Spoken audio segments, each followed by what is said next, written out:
Hello friends, आज हमारा English grammar का जो बेसिक अंडरस्टैंडिंग के लिए हमने जो सीरीज शुरू किया था उसका आज क्लास तीसरा है। तो पिछले सीरीज में हमने पिछले सेशन में जो है हमने नाउन प्रोनाउन एंड एडजेक्टिव को जो है अच्छा से पढ़ा था और आपको कई सारे एग्जांपल्स के माध्यम से हमने उसको समझाया था। और मैंने जैसे आपको बताया है कि पूरा सीरीज खत्म होगा तो ये पूरा पीडीएफ में दे दूंगा, ठीक है। तो जो एक बार मेरा अगर वीडियो देख लिए हो फिर इस पीडीएफ को दे दूंगा, तो you hardly have any doubt to of regarding all this factor what I'm giving you। तो आप क्या करना है कि बस सुनिए और अभी बस सुनिए आप इसको। मैं आपको ये पीडीएफ बाद में दे दूंगा, ठीक है। 2-3 दिन में ये खत्म हो जाएगा आपको ग्रामर का। तो आज वर्ब है, ये वर्ब भी बहुत ही इम्पोर्टेंट है, बहुत ही इम्पोर्टेंट है। और आज आप यकीन मानिए कि आप वर्ब में कुछ नया चीजें सीखोगे, ठीक है, और अच्छा से सीखोगे। तो वर्ब का क्या है? Verb is a word which show an action state और position. Verb is a word which show an action a state और पोजीशन। वह है जो काम करने दशा या सौमित का बोध कराता है, वही वर्ब कहलाता है। तो आपको याद नहीं करना है, you need not to mug up this definition of verb, you just understand this, ठीक है ना। आप मेरे साथ बस इसको समझते जाइए, you need not to mug up this, okay। तो पहले से गोपी खेलता है, 3 सेंटेंसेस में बोलता हूँ। देखिए, गोपी खेलता खेलता है, राम बीमार है और राधा के पास एक गुड़िया है। तो ये 3 सेंटेंसेस है, तीनों में वर्ब है। तो तीनों में कौन कौन सा वर्ब है देखिए यहाँ पे ये एक्सप्लेन किया हुआ है कि पहला में जो है प्ले है, दूसरा में इज वर्ब है और तीसरा में जो है हैज वर्ब है, ठीक है। तो प्ले क्या है? एक कार्य को करने का, कार्य को करने का। मैं आपको डिफिनेशन में बताया था ना, काम को करने, काम को काम को करने। तो ये क्या है? प्ले से जो है काम को करने का बोध हो रहा है, ठीक है। इज से जो है ये बीमार है तो उसका जो है दशा को बता रहा है, बीमार है। इज जो यहाँ पे बीमार की दशा बता रहा है। हैज से जो यहाँ पे स्वामित्व का बोध हो रहा है। तो ये लाइन केवल पढ़ोगे इससे जो है, तो ये पूरी तरह से जो है ये आपके डेफिनेशन को जो ये तीनों एग्जाम्पल जो है जस्टिफाई कर रहे हैं, ठीक है। तो बस इतना जान लिए, काम को करने को या दशा को या स्वामित्व का जो है वर्ब जो है बोध कराता है। तो इसको रटना नहीं है, बस सेंटेंसेस में देखना है कि ऐसा कौन चीज कर रहा है और वर्ब हो जाएगा। तो वर्ब जो है ना, आप वर्ब को जो है 2 पार्ट में जो है यहाँ पे बताया गया है। एक तो होता है, देखिए पहले कुछ एग्जांपल दिया हो 1 और 2 में। तो ये देखिए is, am are, shall, should, could, may, might, can, could, ये जितने होते हैं ये 24 होते हैं। और ये तो भाई अनगिनत होते हैं। ये जो जो काम को जो करने वाले जो होते हैं ये अनगिनत होते हैं। तो जितने हैं ये सब ये होते हैं, ये 24 होते हैं, ठीक है। तो अभी आपको फिर से जो है अभी इसको डिवीजन में समझ लीजिएगा। तो ये है यहाँ पे। तो वर्ब को जो है हम वाक्य में जो इसको जो सेंटेंस और प्रयोग के हिसाब से जो इसको 2 भागों में बांट सकते हैं, ठीक है। पहला होता है मेन वर्ब या प्रिंसिपल वर्ब या फुल वर्ब, उसको कुछ भी कर सकते हैं, मेन वर्ब, प्रिंसिपल वर्ब या फुल वर्ब। हेल्पिंग वर्ब, ठीक है, उसको सहायक वर्ब कहते हैं। एक तो मेन हो गया और एक हो गया हेल्पिंग। 2 चीज आप सीखे, main and helping, main and helping. तो मेन वर्ब जो होता है जैसे read, went, reading, do, were, ये सब हो गया ना। तो ये मेन हो गया। तो अभी अभी अभी आपको यह कंफ्यूजन हो रहा होगा, अरे यार ये बताओ, इसमें एम भी है, एम भी तो वर्ब है, यहाँ रीडिंग भी है, यहाँ वेयर में ही, यहाँ पे जो है मेन वर्ब में वेयर है अकेले, यही वेयर ही यहाँ मेन वर्ब हो गया। जबकि यहाँ एम है वो रीडिंग नहीं हुआ मेन वर्ब, और रीडिंग मेन वर्ब हो गया। अगर इवेंट है तो यहाँ तो ये मेन वर्ब है, बट यहाँ पे तो एम है। तो रेडी मतलब तैयार होना होता है, तो रेडी वर्ब नहीं होता है, बट ये एम है यहाँ वर्ब हो गया। यहाँ डू है, विल है, तो विल तो नहीं हो रहा है मेन वर्ब, यहाँ डू वर्ब हो रहा है। तो आपको कंफ्यूजन हो गया होगा कि अरे भैया ये मेन वर्ब क्या है और हेल्पिंग वर्ब क्या है। जबकि जो इज, एम आर भी कहीं देख रहे हैं मेन वर्ब हो जा रहा है, और जो खेलना, पढ़ना, लिखना, बोलना, ये सब भी जो है मेन वर्ब हो जाता है। ठीक है, तो हेल्पिंग, चलिए अब मैं आपको थोड़ा आपको जो है डाउट को जो है बस अगले 30 सेकंड में जो है मैं दूर करने वाला हूँ। ठीक है, अभी थोड़ा सा रुकिए, अभी डाउट में अभी मैं करूंगा, क्लियर करूंगा इस डाउट को।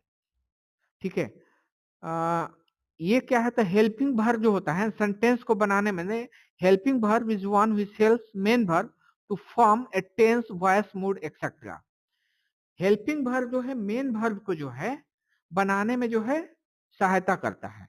जैसे आई एम रीडिंग, तो एम जो है यहाँ जो है रीडिंग हो गया, तो इसका मतलब ये हुआ आई कैन डू, तो कैन डू ये मेन वर्ब को जो है ये सपोर्ट कर रहा है। इज प्लेइंग, तो ये प्लेइंग को जो है सपोर्ट कर रहा है। शुड कम, तो इसका मतलब ये हुआ, इस तरह से हेल्पिंग वर्ब जो है 24 है, ये याद रखिएगा, ये जितने हैं ना ये लिस्ट है, ये 24 है। तो अब आपका जो है अब वो डाउट क्लियर होने वाला है कि जो आप हेल्पिंग वर्ब और मेन वर्ब बोल रहे थे तो वो कैसे है।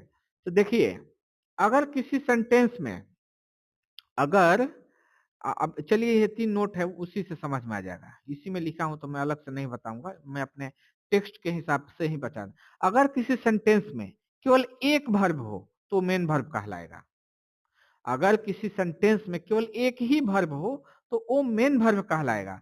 जैसे यहाँ पे आई एम ए बॉय, तो यहाँ एम ही मेन वर्ब हो गया।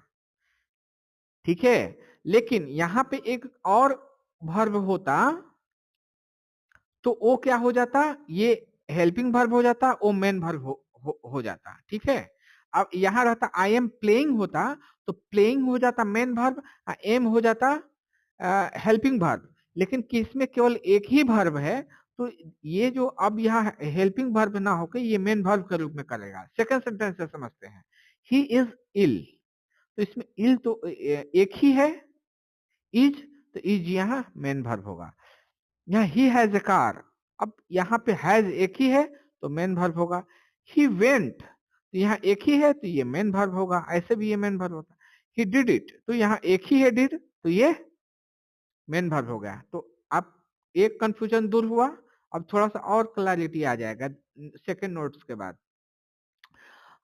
हेल्पिंग वर्ब के जो हम संख्या तो बता दिया आपको 24। ठीक है, तो कुछ ऐसे भी वर्ब है जिनका प्रयोग main verb and helping verb दोनों में किया जा सकता है। जैसे I am a boy, I am a boy, तो जैसे मैं पहले बताया था एम क्या होगा, मेन वर्ब हो गया। आई एम रीडिंग, तो एम हो गया यहाँ हेल्पिंग वर्ब, रीडिंग हो गया main verb. She has a car, तो हैज क्या हो गया, ये मेन वर्ब हो गया। सी इटन, तो सी हैज इटन, तो यहाँ इटन जो है हेल्पिंग वर्ब हो गया। ठीक है, आई डिड इट, तो डिड जो हो गया मेन वर्ब हो गया।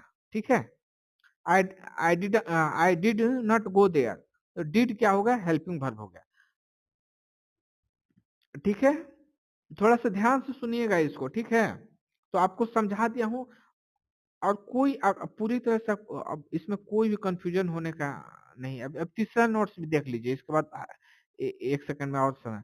तीसरा, अगर दो या दो से अधिक वर्ब एक साथ प्रयोग हो तो अंत में आने वाला वर्ब मेन वर्ब कहलाएगा और अन्य वर्ब जो है हेल्पिंग वर्ब कहलाएगा। जैसे आई हैव बीन रीडिंग, तो हैव बीन क्या हो गया, हैव जो है हेल्पिंग वर्ब हो गया।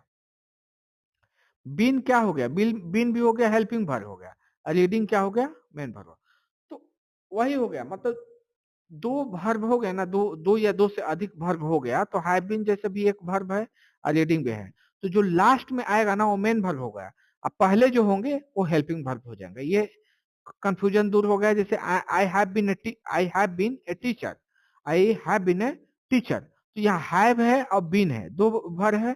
तो हैव जो है पहले आया तो ये हेल्पिंग वर्ब हो गया, बाद में बीन आया तो बीन हो गया मेन वर्ब हो गया। जैसे आई हैव ए कार, तो हैव जो है एक ही है इसमें, तो हैव जो यहाँ पे मेन वर्ब हो गया। तो अब मुझे ऐसा लग रहा है कि मैं आपको 100% ये बात समझा दिया कि हेल्पिंग वर्ब और मेन वर्ब क्या होता है और इस दोनों में डिफरेंस क्या होता है। इसका छोटा सा फॉर्मूला है, अगर आपके किसी भी सेंटेंस में दो वर्ब दिए हुए हैं तो जो लास्ट में वर्ब आएगा वो कहलाएगा मेन वर्ब, और जो पहले वर्ब आएगा वो कहलाएगा हेल्पिंग वर्ब।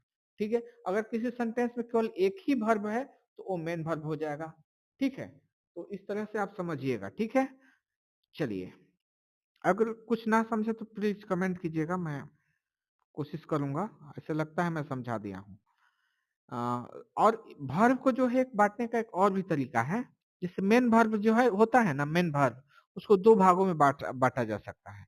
एक होता है ट्रांजिटिव वर्ब, उसको बोलते हैं सकर्मक क्रिया। एक होता है इनट्रांजिटिव वर्ब, उसको बोलते हैं अकर्मक क्रिया। तो ट्रांजिटिव वर्ब वो होता है, देखिए, तो verb used with an object is called a transitive verb.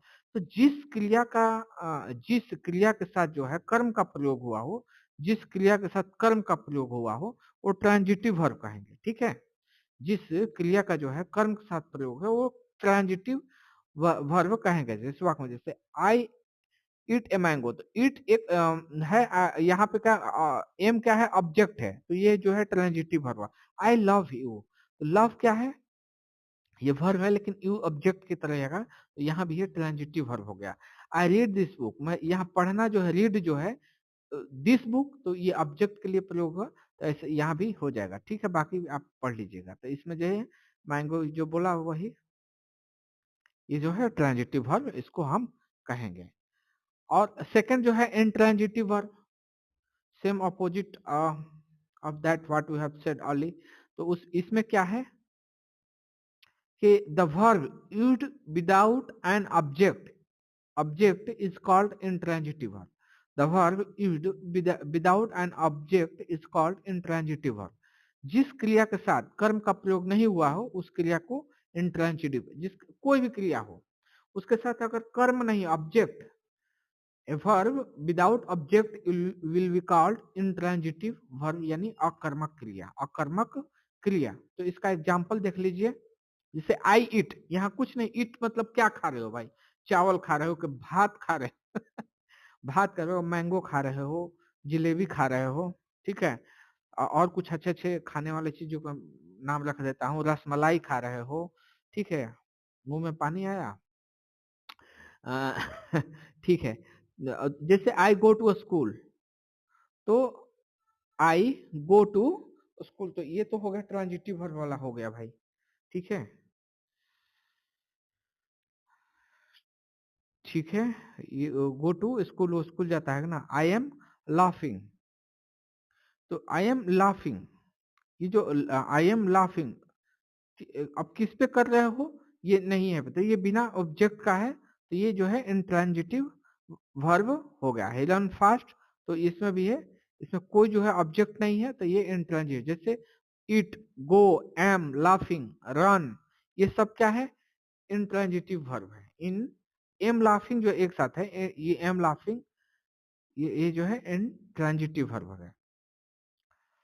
अब इसमें जो है नोट में जो है कुछ चीजें जो है generally in in mass people commit some same mistake, उसके लिए हम नोट्स में बना के इसमें समझाया। बहुत लोग ऐसा समझते हैं कि ईट, बीट, रीड जैसे इस तरह की जो क्रियाओं का प्रयोग हमेशा ट्रांजिटिव वर्ब की तरह होता है। ऐसी बात नहीं है। जब तक क्रिया के साथ कर्म का प्रयोग नहीं हुआ उसको हम ट्रांजिटिव वर्ब नहीं कहेंगे। ठीक है, ऑब्जेक्ट, और एक चीज और है, ऑब्जेक्ट और कॉम्प्लीमेंट में अंतर है। तो एक चीज ये देखिए, ट्रांजिटिव वर्ब होने के लिए कर्म का रहना आवश्यक है, पूरक का नहीं। ठीक है, तो यहाँ कॉम्प्लीमेंट नहीं चाहिए। कोई कॉम्प्लीमेंट हो गया तो वो ट्रांजिटिव वर्ब नहीं, उसके लिए केवल ऑब्जेक्ट का होना आवश्यक है, बस इतना ही जानिए। तो अब देखिए इसमें इंट्रांजिटिव और ट्रांजिटिव वर्ब को जो है अगर समझना चाहते हो तो एक पूरी तरह से जो है क्लियर कट बाइफरकेशन कर दिया गया है, आप इसको देख सकते हैं। जैसे आई इट, तो इसमें ऑब्जेक्ट नहीं है, इंट्रांजिटिव। आई इट, तो इसमें बताया गया है कि क्या खा रहे हो, mango. I it on the table, तो यहाँ पे जो है इंट्रांजिटिव है। ठीक है, ऑन द टेबल ऑब्जेक्ट नहीं है, ये का it on the table, table पे खा रहे हो doesn't mean that is subject, ये ऑब्जेक्ट नहीं है, तो ये ऑन द टेबल है। ठीक है, इसमें कंफ्यूज मत कीजिएगा। आई ईट, क्या खा रहे हो, तो राइस। मतलब क्लियर कट जो है आंसर मिलना चाहिए कि आई रीड, तब पूछे क्या पढ़ रहे हो। आई रीड मतलब क्या, आदमी पढ़ रहे हो, किताब पढ़ रहे हो, कि ऐसे ही पढ़ रहे हो, क्या पढ़ा, तो आई रीड ए बुक, तो ठीक है भाई, बुक पढ़ रहे हो। आई रीड फास्ट, ये क्या है, इंट्रांजिटिव ही है। He is reading in the room, he is reading in the room. ठीक है, ये क्या हो गया, ट्रांजिटिव हो गया। तो चलिए ट्रांजिटिव इंट्रांजिटिव का जो है चीजें कंप्लीट हो गई। अब हम पढ़ लेते हैं एडवर्ब। तो एडवर्ब जो है पहले भी बताया था, और एक बहुत छोटा है, समझ लीजिए। एडवर्ब बहुत आसान है। इसमें क्या है कि ये क्या करता है, वर्ब का एडजेक्टिव या दूसरे एडवर्ब का, खुद ही किसी दूसरे एडवर्ब का ये विशेषता बताता है। And adverb is a word that qualifies a verb an adjective और अनदर एडवर्ब। बस यही है। जैसे मोहन क्या है, वॉक्स, तो बस हो गया। तो अब ये स्लोली, तो स्लोली लग गया ना, तो ये वॉक्स का विशेषता बताया। वॉक कैसे कर रहा है, तो स्लोली। तो यहाँ क्या वर्ब का विशेषता बता दिया। ठीक है। He is very red. ठीक है, रेड क्या है, एडजेक्टिव है। वेरी क्या हो गया, एडवर्ब हो गया। तो वेरी क्या है, इसका ही विशेषता बता रहा है। तो ये क्या हो गया, अगर नाउन प्रोनाउन का कोई विशेषता बताए तो हो गया एडजेक्टिव। अगर कोई वर्ब एडजेक्टिव एंड या खुद दूसरे एडवर्ब का विशेषता बताए तो वो क्या होगा, एडवर्ब यानी क्रिया विशेषण। तो यहाँ लाल क्या है, एडजेक्टिव, एडजेक्टिव का विशेषता बता रहा है, यानी ये एडवर्ब हो गया। वॉक्स वेरी स्लोली, ये वॉकिंग कर रहा है। ये वॉक्स तो हो गया वर्ब, स्लोली हो गया एडजेक्टिव। अब कितना, तो वेरी स्लोली, धीरे धीरे। तो ये वेरी क्या हो गया, एडजेक्टिव हो गया। ठीक है, इन वाक्यों में स्लोली और वेरी एडवर्ब है। स्लोली, वेरी, स्लोली और वेरी एडवर्ब है। वॉक्स स्लोली और वेरी एडवर्ब है, क्योंकि क्रिया की विशेषता बता रहा है। ये स्लोली भी एडवर्ब है और वेरी भी एडवर्ब है। ठीक है। अब यही वो जो मैं बताया प्रथम वाक्य में स्लोली जो वर्ब वाक्य विशेषता बताया, जैसे मोहन कैसे टहलता है, तो धीरे धीरे। दूसरे वाक्य में वेरी एडजेक्टिव रेट की विशेषता है, कितना लाल है, तो बहुत। ठीक है। फिर अगले सेंटेंस में जो है तीसरे वाक्य में वेरी जो एडवर्ब स्लोली की विशेषता बताता है कि एडवर्ब जैसे स्लोली, तो इट्स ऑलरेडी एडवर्ब बिकॉज ये जो है एक क्रिया का विशेषता बता रहा है, उसी का फिर से कोई विशेषता बता दे वेरी, तो ये क्या हो गया, एडवर्ब हो गया। तो एडवर्ब जो है खुद अपना भी विशेषता बताए तो भी एडवर्ब का आएगा। ठीक है। तो एडवर्ब का कुछ जो एग्जांपल्स देख लीजिए, जो जनरली ये स्लोली रहेगा, हैप्पीली रहेगा, केयरफुली रहेगा, काइंडली रहेगा, फास्ट रहेगा, वेरी रहेगा, बैडली रहेगा, ब्यूटीफुली रहेगा। If all these sentences will come anywhere, I will find across any sentences, you consider these sentences as a adverb. Okay. और नेक्स्ट चीज क्या है, प्रीपोजिशन। तो प्रीपोजिशन क्या है, तो मैं पहले ही आपको बताया था कि preposition is a word usually placed before a noun और pronoun to show its relation to some other words in the sentence. Preposition क्या है कि ये नाउन और प्रोनाउन के पहले आकर ये क्या करता है कि नाउन और प्रोनाउन के पहले आ जाएगा। अब वो करेगा क्या कि नाउन और प्रोनाउन का संबंध जो है उस सेंटेंस में किसी शब्द या किसी अन्य शब्दों से उसका जो है बताएगा कि आपका इससे क्या संबंध है। इसमें जैसे ये प्रीपोजिशन के some of the important list of the preposition has been given here, like in, of, after, into, among, before, on, between, for, ये सब सारे जो है प्रीपोजिशन होते हैं। ठीक है, तो अब देख के समझ आओ ये क्या है। तो ये आते हैं, this preposition come before noun and pronoun and show its relation to any other words or word or words in the sentences। ठीक है। तो अब यहाँ पे देखो प्रीपोजिशन का वही कुछ क्या है दिया हुआ है, ऑन का, जैसे she is in the room, the kite is on the table, I am going, कहाँ गोइंग, आई किसके साथ, टू स्कूल, फॉर यू। ठीक है। तो आप इस तरह से जो है ये प्रीपोजिशन भी समझ लीजिए। समझ गए, तो प्रीपोजिशन मतलब समझने का मतलब ये है कि अभी अब जैसे आए ये सेंटेंस, ये सारे चीजें आएगा कहीं सेंटेंस में, तो आप समझ जाओ कि ये प्रीपोजिशन है क्या है। ठीक है। अब एक चीज है कंजक्शन। कंजक्शन, तो कंजक्शन क्या है, ये दो या शब्दों या वाक्यों को जोड़ता है। A conjunction is a word which join words or sentences together. A conjunction is a word which joins words or sentences together. Conjunction क्या है, शब्द शब्दों के वाक्यों को जोड़ता है, जैसे एंड बट और कंजक्शन है, जैसे Sita and Gita are going, यहाँ एंड क्या है, कंजक्शन है। I was reading but he was playing, तो यहाँ बट क्या है, कंजक्शन है। गिव मी ए पेन और पेंसिल, तो यहाँ और क्या है, और क्या है, कंजक्शन है। तो कंजक्शन भी आप समझ गए होंगे। तो आपको लग रहा हो कि ये क्या कर रहे हो यार, इतना छोटा छोटा, तो इतना ही जान लीजिए, this is the just fundamental of the grammar. और after learning this fundamental of the grammar, now you will be able to learn, you don't have the problem while going to the any kind of advanced level in grammar, okay। अब देखिए interjection क्या है, विस्मयादि बोधक क्या होता है। विस्मयादि बोधक क्या होता है, सडन, मतलब आकस्मिक।